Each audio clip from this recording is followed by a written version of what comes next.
Welcome back to the channel, everybody. It's Tom Christie, and this will be session 4 of carving a Drake Gadwall. And in today's session, I want to do a little bit of refinement on the body. We'll do some work to separate the speculum, do a few bumps, feather groups on the sides, and I want to define where the scapulars meet the tertials here.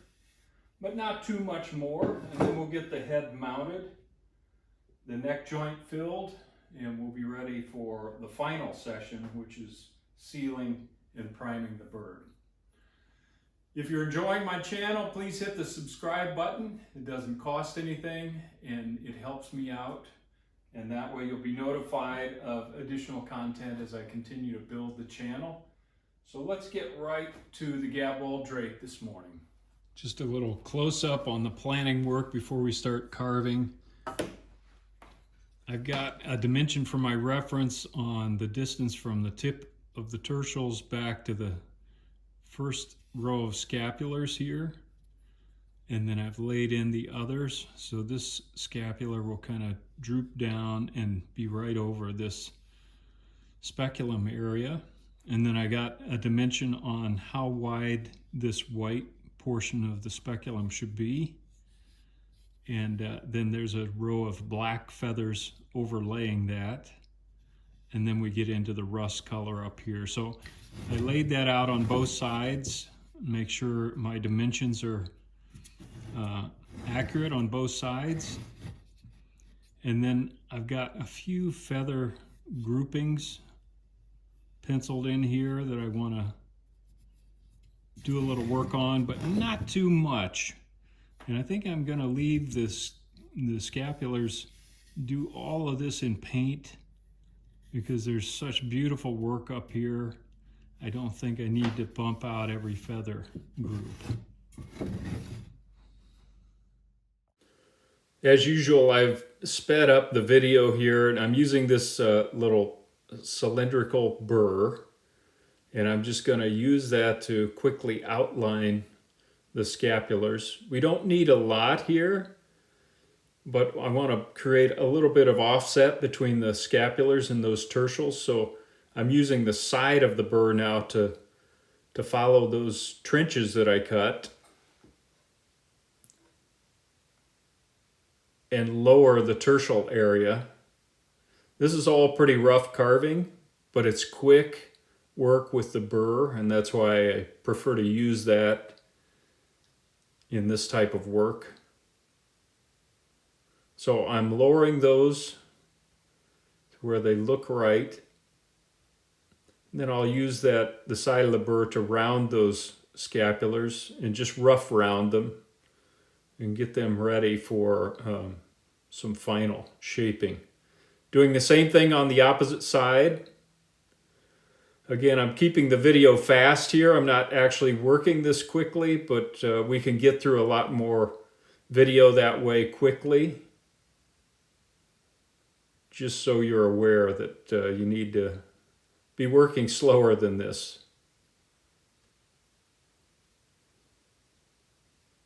Now I'm using the side of that same cylindrical burr to cut in the speculum area and also that next row of feathers, which will end up being black, and just put a little separation in the layers there that will show up as nice shadows. You can see that,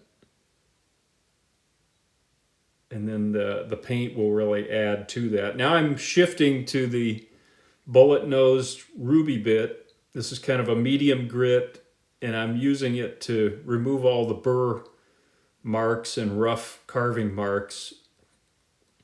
Just kind of going over the same territory, but with the ruby bit, it's kind of pre-sanding. It takes a lot of the work out of sanding later by going over the bird with this ruby. You can see the areas are starting to form, and then I'm using that to get in between. I'll use some more detailed bits later to create a little more sharpness in the definition. but this is kind of the second wave of roughing out.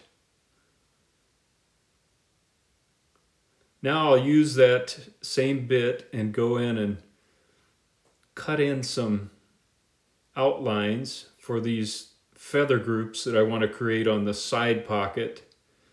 And once I create the outline, I'm going back in and lowering and then rounding the feather group. I'm lowering the group that comes next towards the rear of the bird. So you get a nice round shape. And I'm putting a little bit of undercut there so that a little bit of a shadow gets cast from overhead, so you can see there. Not a lot, so that it's not real harsh, but enough to convey that there's a feather group there and keep it soft. So doing the same thing on the opposite side. And again, I'm not skipping through a lot of video here because I think just doing it at twice speed, we can get through a lot and you can see more that way, and that's my goal.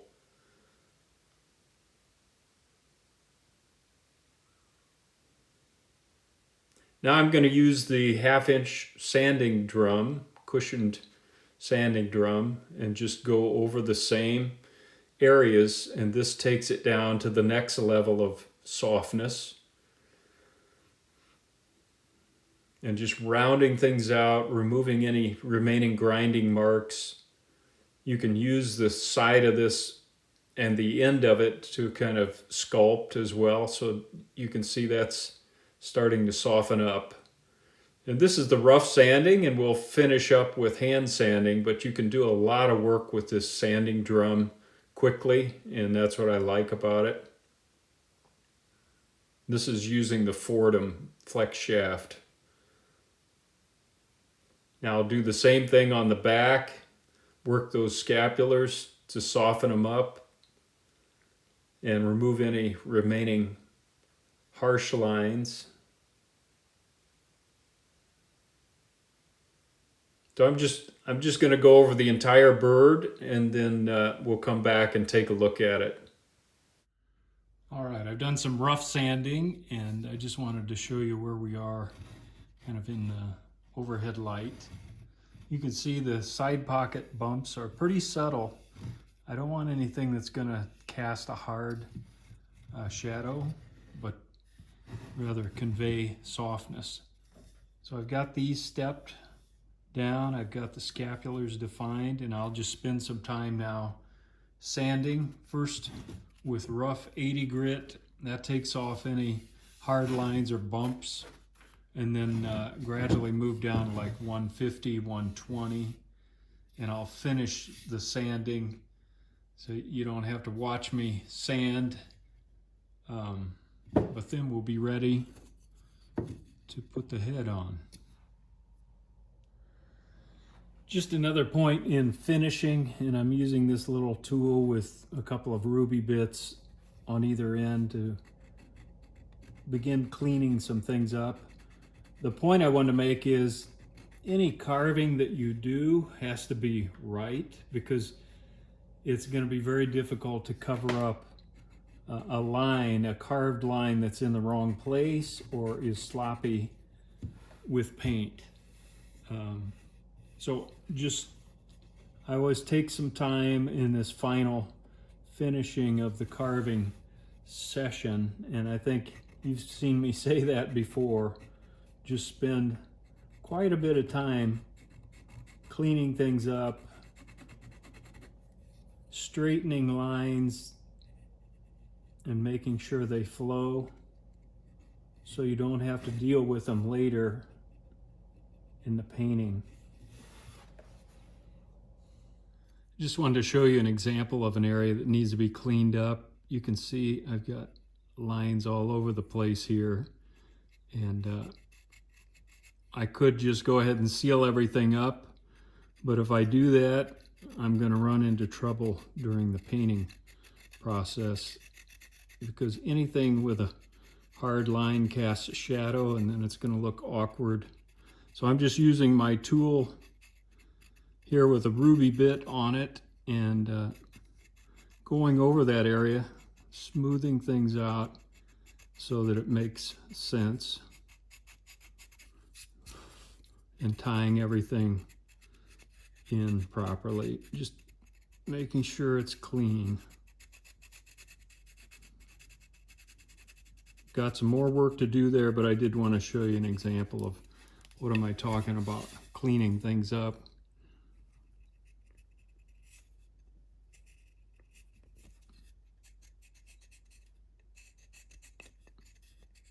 That's looking better.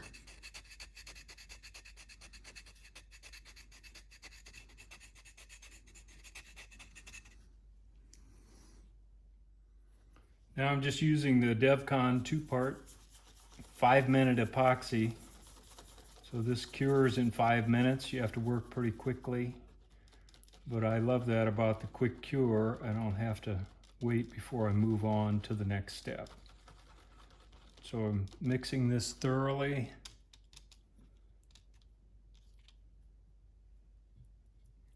And I've already got my marks, my registration marks. I know I've got the center line of the head, and I know where it falls on either side, the way I want it positioned.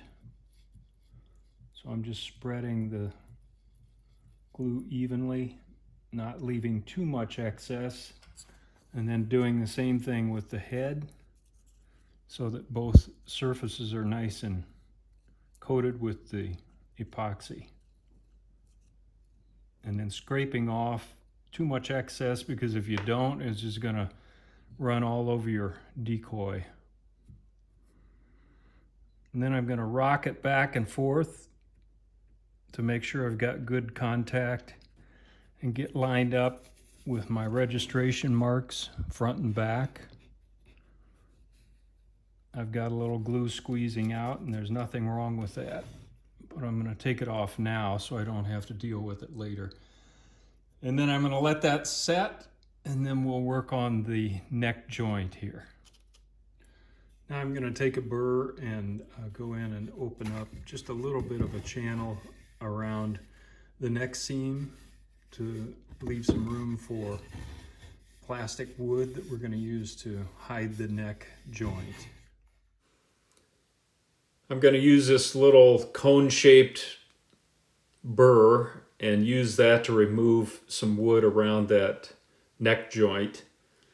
Now I'm taking off any excess glue and then creating a little bit of a channel there as well. I use a burr here because it doesn't gum up with the epoxy. Even though it's set, it will gum up a ruby bit. So I use a burr and it's not quite as bad.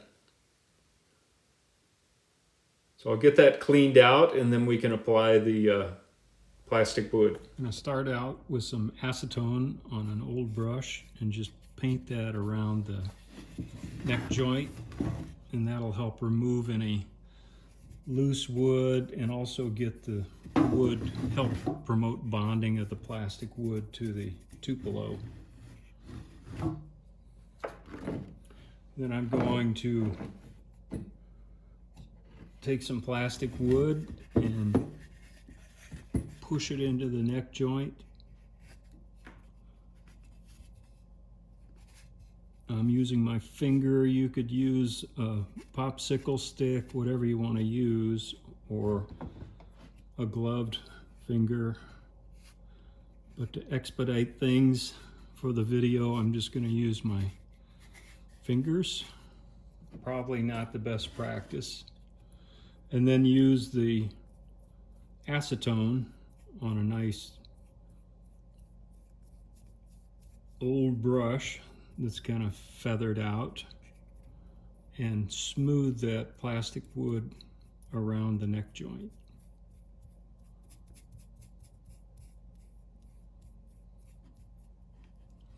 So I'll do that for the rest of the neck joint, and then we'll come back and take a look. You want to make sure there's no visible sign of the separation when you're done with this.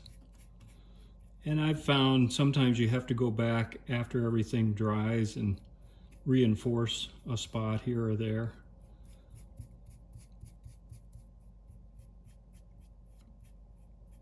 Trying to get a nice flow using the brush so that I have to do minimal amount of sanding when this is dried.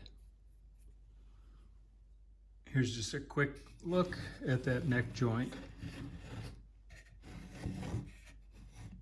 And then we'll let that set overnight and a little bit of light sanding. We should be good to go. Looks like I need to do a little more plastic wood right in that area. Good overhead lighting really helps. You can see those things as they emerge before you're finished. I just added a little more plastic wood to that area and smoothed it back out. Now it's totally hidden, so we're good to go. All right, well that's a wrap on session 4 of carving the Drake Gadwall. We've got him just about ready to finish, and in session 5 we will finish the bird. We'll get the bottom smoothed out, get the bird sealed up and branded and ready to paint. So until then, Tom Christie signing out. Good carving to you.